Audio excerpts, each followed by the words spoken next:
कहानी की शुरुआत में हम ड्रासा नाम की एक शार्प शूटर को देखते हैं जो पिछले कई घंटों से एक टनल में छुपी हुई है। दरअसल वो यहाँ अपने शिकार का इंतजार कर रही होती है। ड्रासा को पास के एयरपोर्ट पर एक गवर्नमेंट ऑफिसर को मारने का टास्क दिया गया था। कुछ ही देर बाद रनवे पर एक प्लेन लैंड करता है। ड्रासा को जैसे ही अपना शिकार नजर आया उसने उसे कई किलोमीटर दूर से ही एक ही शॉट में खत्म कर दिया। ड्रासा अपना ये काम इतनी बारीकी से अंजाम देती है कि वहाँ पर मौजूद गार्ड्स को पता ही नहीं चलता कि गोली किसने और कहाँ से चलाई। मिशन कंप्लीट करने के बाद ड्रासा अपनी माँ की कब्र पर जाती है जहां उसका फादर पहले से ही मौजूद होता है। यहाँ हमें ड्रासा के बारे में एक और बात मालूम होती है कि जब भी वो किसी को अपनी राइफल से मारती है तो उस बुलेट के कवर को अपने पास रख लेती है और फिर वो इन बुलेट कवर्स को अपने पिता को सौंप देती है। दरअसल ड्रासा एक कॉन्ट्रैक्ट किलर थी, यानी वो पैसों के लिए लोगों को मारा करती थी और अब तक कई लोगों को मार चुकी थी। उसे लोगों को मारना तो बिल्कुल अच्छा नहीं लगता था, लेकिन अब ये काम उसका पेशा बन चुका था। इसलिए ड्रासा इन बुलेट्स के कवर्स को अपने फादर को पकड़ा देती, जिससे उसका दुख थोड़ा कम हो जाता। ड्रासा अपने पिता को बताती है कि मुझे एक और नया प्रोजेक्ट मिला है जो पूरे 1 साल तक चलेगा। शायद इस दौरान मैं आपसे नहीं मिल पाऊंगी। जिस पर ड्रासा के फादर जवाब देते हैं, तुम हर साल आती हो और मुझे कुछ गोलियों के कवर पकड़ा देती हो, मगर अगले साल ऐसा नहीं होगा। मेरा कैंसर का लास्ट स्टेज चल रहा है, मेरे पास अब ज्यादा वक्त नहीं बचा और अगर आने वाले दिनों में मेरी मौत नहीं हुई तो मैं खुद 14 फरवरी वैलेंटाइंस डे पर अपनी जिंदगी खत्म कर लूंगा, क्योंकि अब मेरे पास जीने की कोई वजह नहीं है। तुम्हारी माँ भी मर चुकी है और तुम भी अपने काम के चलते साल में 1-2 बार मुझसे मिलने आती हो, इसलिए हो सकता है कि ये हमारी आखिरी मुलाकात हो। ये सुनकर ड्रासा की आंखें भर आती हैं। अब यहाँ सीन शिफ्ट होता है और हम देखते हैं कि इस कहानी के दूसरे लीड कैरेक्टर लीवाई को। लीवाई की जिंदगी बिल्कुल भी ठीक नहीं चल रही थी। उसे अक्सर भयानक सपने आते थे और नींद उसकी आंखों से कोसों दूर चली जाती थी। एक रात जब उसकी आंख बुरे सपने से खुलती है तो लीवाई अपने घर से बाहर निकलकर समंदर के किनारे पर आता है। यहाँ उसे थोड़ा बेहतर महसूस होता है और वो अपनी डायरी में कुछ लिखने लगता है। तभी लीवाई को अचानक उसके फोन पर एक मैसेज आता है। इस मैसेज में उसे एक एड्रेस दिया गया होता है जहाँ उसे जल्द से जल्द पहुँचने का कहा गया होता है। लीवाई बिना वक्त गंवाए एक मिलिट्री बेस पर पहुंचता है और वहां उसकी मुलाकात होती है एक लेडी ऑफिसर से जिसका नाम बार्तो है। बातचीत के दौरान हमें पता चलता है कि लीवाई कोई आम इंसान नहीं बल्कि एक आर्मी ऑफिसर था, लेकिन अब वो रिटायर हो चुका है और सिर्फ इतना ही नहीं, वो एक डेडली स्नाइपर भी रह चुका है। वो अब तक 200 से भी ज्यादा लोगों को स्नाइपिंग से मार चुका है। बार्तो लीवाई से कहती है, मैं तुम्हें एक मिशन पर भेजना चाहती हूँ क्योंकि तुम एक बहुत ही अच्छे स्नाइपर हो और ये सिर्फ तुम ही कर सकते हो। लेकिन मिशन पर भेजने से पहले बार्तो लीवाई से एक बहुत ही जरूरी सवाल पूछती है, अगर तुम इस मिशन पर गए तो क्या तुम्हें याद करने वाला पीछे कोई है? ये बात सुनकर लीवाई को कुछ अजीब लगने लगता है, लेकिन फिर वो जवाब देता है, नहीं, मेरा इस दुनिया में अब कोई भी नहीं है। ये सुनकर वो लेडी लीवाई से कहती है, तुम तैयारी कर लो, कुछ घंटे बाद तुम्हें इस मिशन पर भेजा जाएगा और वहाँ तुम्हें 1 साल के लिए रहना है। इसके बाद लीवाई को बेहोश कर दिया जाता है और जब उसकी आंख खुलती है तो वो अपने आप को एक एरोप्लेन में पाता है। लीवाई कुछ समझ नहीं पाता कि आखिर इसे कहाँ ले जाया जा रहा है और उसे किस तरह का मिशन सौंपा गया है। इसलिए लीवाई वहाँ पर मौजूद एक सोल्जर से पूछता है, मुझे कहाँ ले जाया जा रहा है? लेकिन वो सोल्जर लीवाई की इस बात का कोई जवाब नहीं देता, बस इतना कहता है, अपना आईडी कार्ड और वॉच हमें दे दो, ये सब तुम्हें वापस मिलेगा जब तुम्हारा मिशन पूरा हो जाएगा। थोड़ी देर बाद वो सोल्जर उसे बताता है, अब तुम्हारा प्लेन से उतरने का वक्त आ चुका है। कुछ ही मिनटों में हम नो फ्लाइंग जोन एरिया में एंटर करने वाले हैं। यहाँ से आगे जाने की हमें परमिशन नहीं है।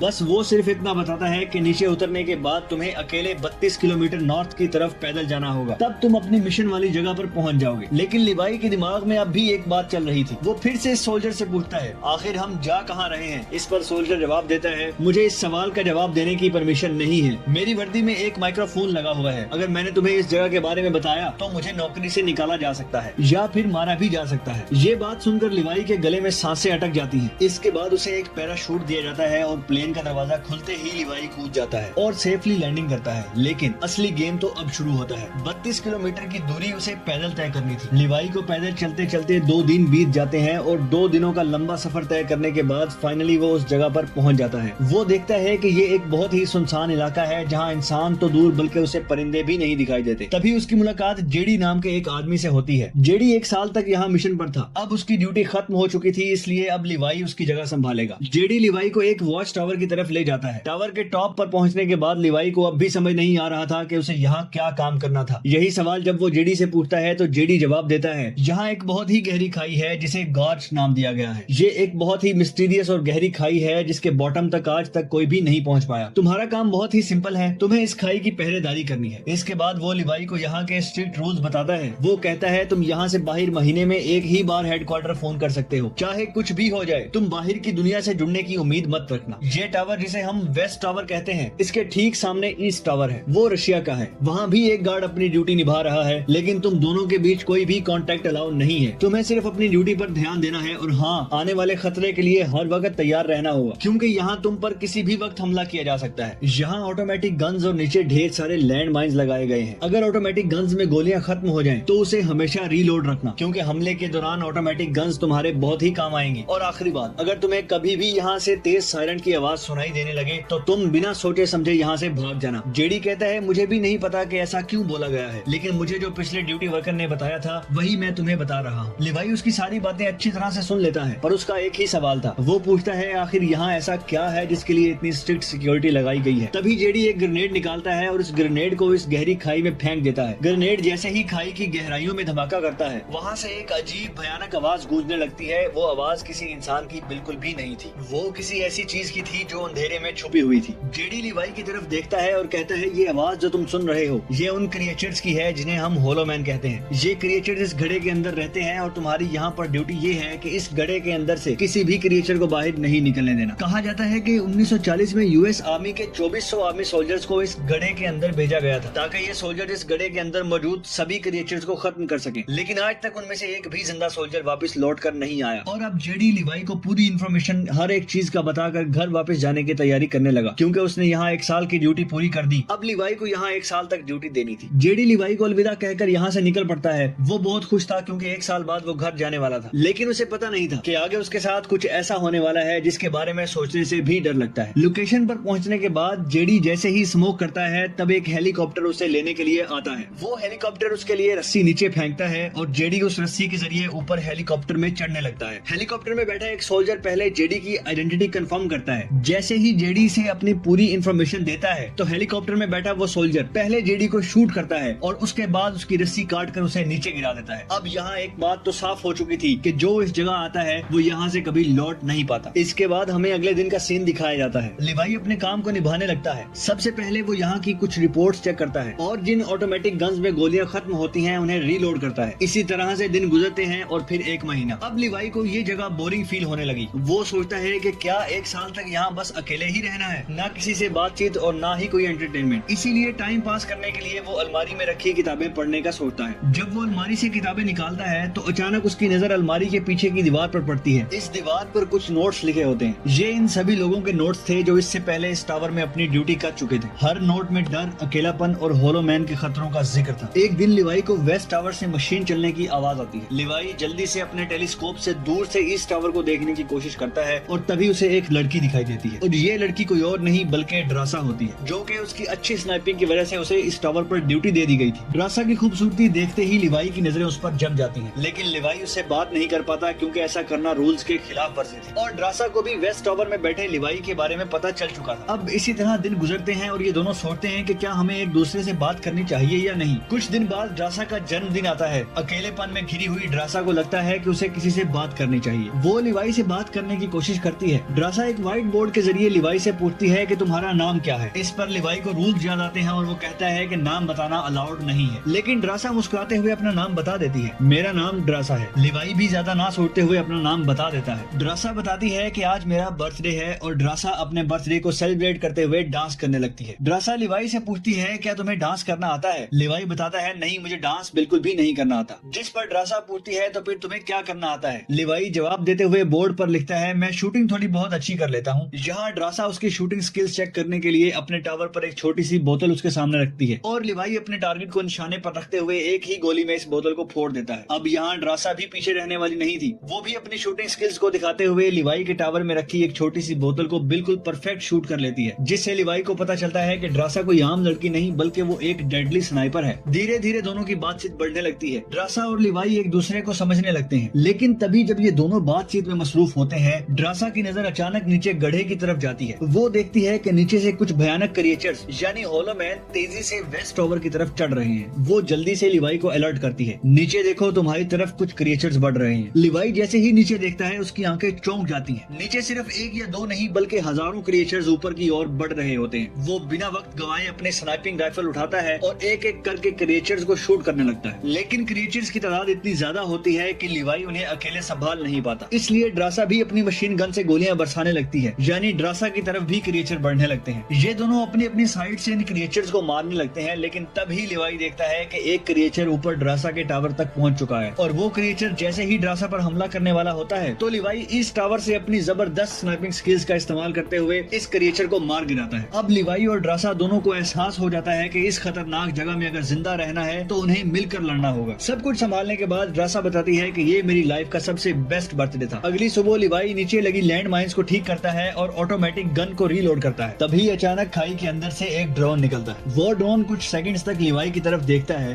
ड्रोन अजीब तरीके से स्कैन करता है। ये देखकर लिवाई हैरान रह जाता है और उसे कुछ समझ नहीं आता कि ये ड्रोन क्यों और किसके लिए भेजा गया था। इस तरह से दिन गुजरते हैं और फिर महीने। इन दोनों की आपस में दोस्ती होने के बाद अब इनके दिन अच्छे गुजर रहे थे और अब इन्हें अकेलापन बिल्कुल भी महसूस नहीं होता था। पर एक दिन ड्रासा बहुत ज्यादा सैड होती है क्योंकि आज 14 फेब था और उसे याद आता है कि उसके फादर ने कहा था कि अगर कैंसर की वजह से आने वाले कुछ दिनों में नहीं मरा तो वो 14 फेब के दिन खुद को मार देगा। और यहाँ ड्रासा बोर्ड पर लिखकर लिवाई को बताती है कि आज मैं खुद को बहुत ही अकेला महसूस कर रही हूँ। अगर आज मेरे पास कोई होता तो बहुत अच्छा होता। लिवाई को भी पहले ही दिन से ड्रासा से मिलने का मन था और आज वो खुद को रोक नहीं पाता। वो ड्रासा के पास जाने का प्लान बना लेता है। वो एक रॉकेट लॉन्चर के जरिए इस टावर तक पहुंचने का जुगाड़ कर लेता है। अगली सुबह वो रॉकेट लॉन्चर का इस्तेमाल करके एक मजबूत रस्सी को ड्रासा की तरफ फेंकता है, जिसके बाद ड्रासा टावर के बाहर आती है और वो रस्सी को मजबूती से एक पेड़ के साथ बांध देती है ताकि लिवाई रस्सी के जरिए लटक कर इस टावर तक पहुंच जाए। लिवाई बिना देर किए इसी रस्सी के सहारे इस टावर की ओर बढ़ने लगता है, लेकिन बीच में वो अटक जाता है क्योंकि आगे रस्सी की ढलान खत्म हो चुकी थी। इसलिए अब लिवाई हाथों की मदद से आगे बढ़ने लगता है और करीब आधा घंटा हाथों की मदद से सफर करने के बाद वो ड्रासा के टावर तक पहुंच जाता है। ड्रासा उसे वेलकम करती है और कहती है तुमसे बहुत ही गंदी पसीने की बू आ रही है, इसलिए पहले तुम नहा लो फिर मैं तुमसे मिलूंगी। लिवाई को ये सुनकर हंसी आ जाती है और वो कुछ नहीं कहता, बस सर हिलाकर मान जाता है। ड्रासा यहाँ पर शरारत करते हुए उसके कपड़े दूर जाकर छुपा लेती है और सीसीटीवी कैमरे के जरिए लिवाई को देख रही होती है जो टावर में मौजूद शावर में नहा रहा होता है। इसके बाद लिवाई और ड्रासा एक साथ बैठकर काफी देर तक बातें करते हैं। ड्रासा इससे अपनी पूरी स्टोरी बताती है और बताती है कि अब इस दुनिया में मेरा कोई नहीं रहा, सिर्फ मेरे फादर जिंदा बचे थे, पर कल के दिन उसने भी खुद को मार दिया होगा। यहाँ लिवाई भी ड्रासा को रात में आने वाले भयानक सपने और अपने इन दिनों के किस्से सुनाता है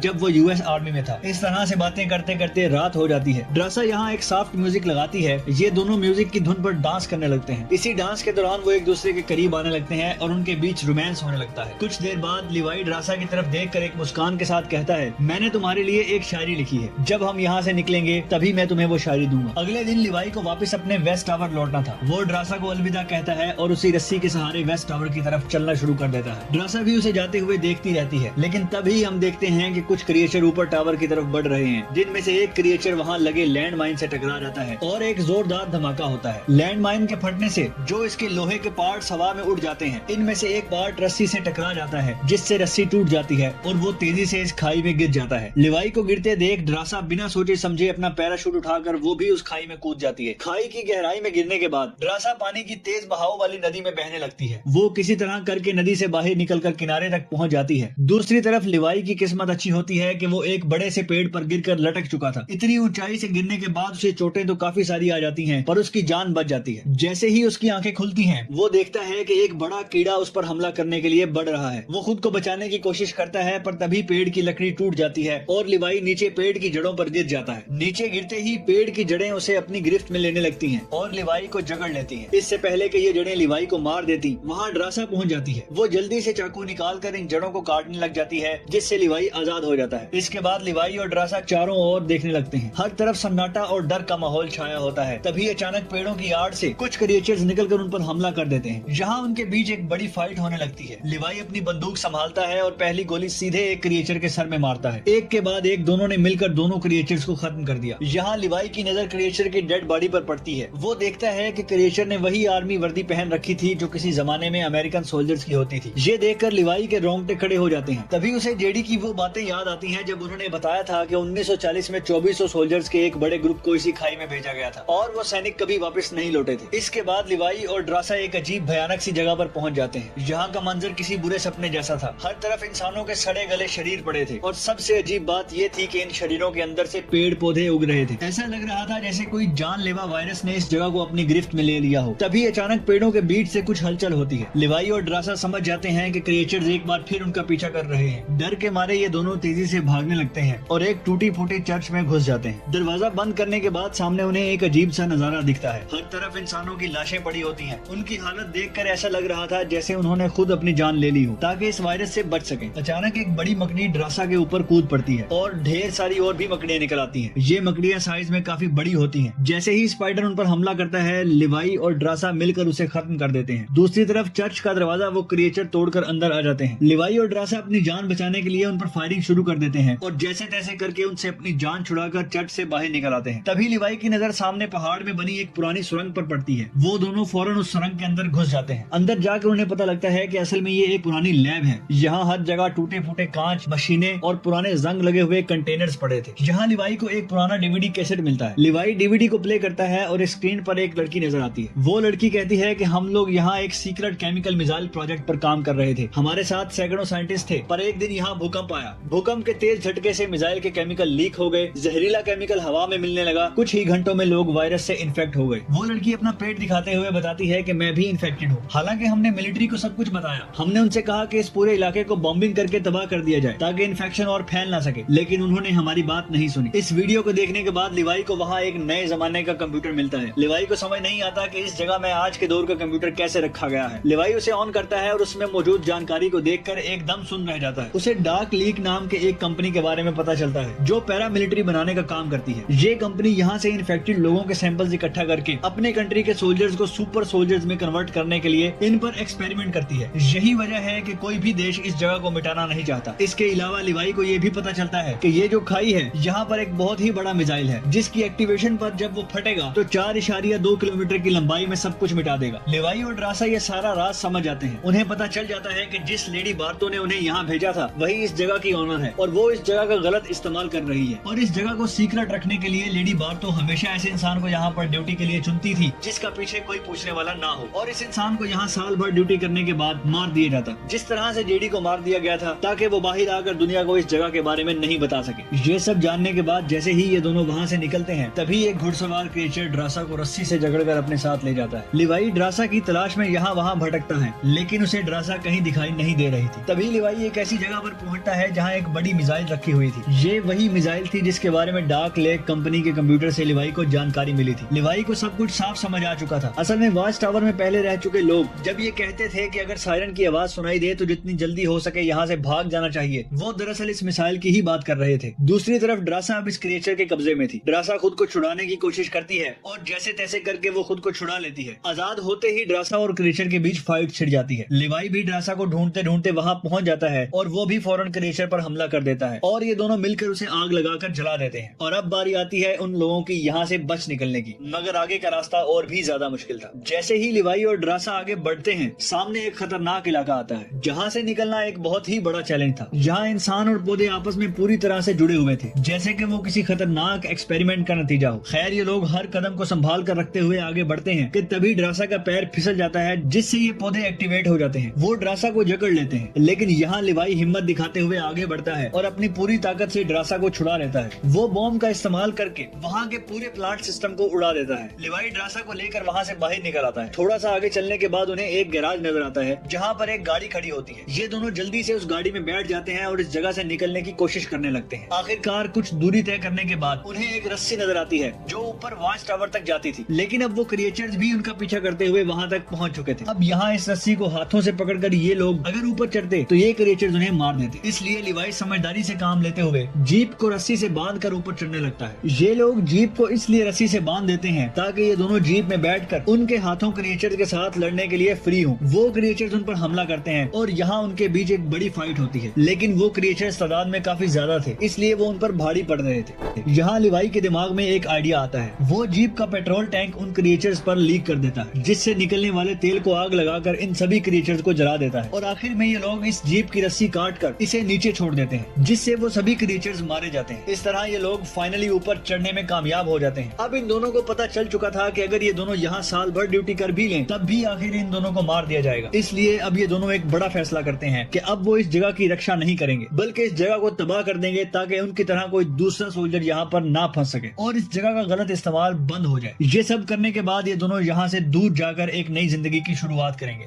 यहाँ ड्रासा कहती है, मेरे पास फ्रांस में छुपने के लिए एक जगह है, हम वहाँ जाकर शादी करेंगे और आगे की जिंदगी वहीं पर बिताएंगे। लिवाई ड्रासा की बात मान जाता है और अब वो कहता है कि मुझे वापस अपने टावर पर जाना होगा। मैं वहाँ जाकर टावर में एक बॉम्ब फिट करूंगा और साथ ही इस मिसाइल को भी एक्टिवेट कर दूंगा, जिससे ये पूरी जगह तबाह हो जाएगी। जिसके बाद लिवाई रस्सी टैक्सी की मदद से अपने टावर तक पहुंच जाता है। इस बीच लेडी बार्तो लिवाई से कांटेक्ट करती है और सवाल करती है क्या तुम इस घड़ी के अंदर गए थे, क्योंकि किसी ने हमारे कंप्यूटर को ऑन किया है। लिवाई यहाँ पर झूठ बोलकर बताता है नहीं, मैं वहाँ नहीं गया था। लेकिन बार्तो जानती है कि लिवाई झूठ बोल रहा है। उन्होंने सिक्योरिटी कैमरा में सब कुछ देख लिया था कि लिवाई और ड्रासा दोनों गड़े के अंदर गए। फिर भी वो बात तो आगे बढ़ाते हुए कहती है अगर तुम नहीं गए तो फिर जाहिर सी बात है कि ये सारा काम इस वेस्ट टावर वाले गार्ड ने किया है। तुम एक काम करो कि इस वेस्ट टावर वाले इंसान यानी ड्रासा को मार दो, क्योंकि उसने रूल तोड़ा है। यहाँ लिवाई हाँ तो बोल देता है, लेकिन बार्तो को पता चल चुका था कि ये उसे नहीं मारेगा और वो समझ चुकी थी कि ये दोनों अब यहाँ से भागने वाले हैं और बाहर जाकर दुनिया को इस जगह के बारे में बता देंगे। इसीलिए वो खुद हेलीकॉप्टर में यहाँ पहुँचती है। लेकिन बार्तो के पहुँचने से पहले ये दोनों अपनी पूरी तैयारी कर चुके थे। लिवाई टावर से काफी दूर जाकर अपनी लाइफ का सबसे लंबा शॉट लेता है और सीधा इस टावर पर गोली मारता है, जो सीधा नीचे मिसाइल से कनेक्ट था, जिससे एक तेज सायरन बजने लगता है। अब इनके पास टाइम कम था। ये दोनों तेजी से भागने लगते हैं क्योंकि जब मिसाइल फटेगा तो वो 4.2 किलोमीटर के एरिया को तबाह कर देगा। लिवाई और ड्रासा दोनों पूरी ताकत से जंगल की ओर भागने लगते हैं। ड्रासा अपनी जान बचाते हुए इस जगह से काफी दूर निकल जाती है, लेकिन लिवाई के पैर में चोट आई थी जिससे वो तेज नहीं भाग सकता था। दूसरी तरफ बार्तो को भी ये समझ आ चुका था कि जल्द ही मिसाइल ब्लास्ट होने वाला है। ठीक उसी वक्त मिसाइल एक्टिवेट हो जाती है और एक बहुत ही बड़ा धमाका होता है जिससे पूरी खाई तबाह होने लगती है। ये ब्लास्ट इतना भयानक था कि उसकी लपेटें और झटके दूर तक फैल गए, जिसमें बार्तो का हेलीकॉप्टर भी इस धमाके की चपेट में आ जाता है और वो वहीं मारी जाती है। ड्रासा ने तो 4.2 किलोमीटर का फासला तय कर लिया था, लेकिन लिवाई इस धमाके की लपेट में आ जाता है और धमाके से आने वाली तेज हवा उसे पानी में गिरा देती है। दूसरी तरफ खाई में सभी क्रिएचर्स मारे जाते हैं। अब सिर्फ ड्रासा इस धमाके में जिंदा बच गई थी और वो एक ऊंची जगह पर खड़ी होकर लिवाई का इंतजार करने लगी। इंतजार करते करते रात हो जाती है, लेकिन लिवाई का कोई अता पता नहीं चलता। वो समझ जाती है कि अब लिवाई जिंदा नहीं रहा, जिसके बाद कहानी यहाँ से कुछ महीने आगे शिफ्ट हो जाती है। ड्रासा लिवाई की लिखी हुई कविता को पढ़ती है।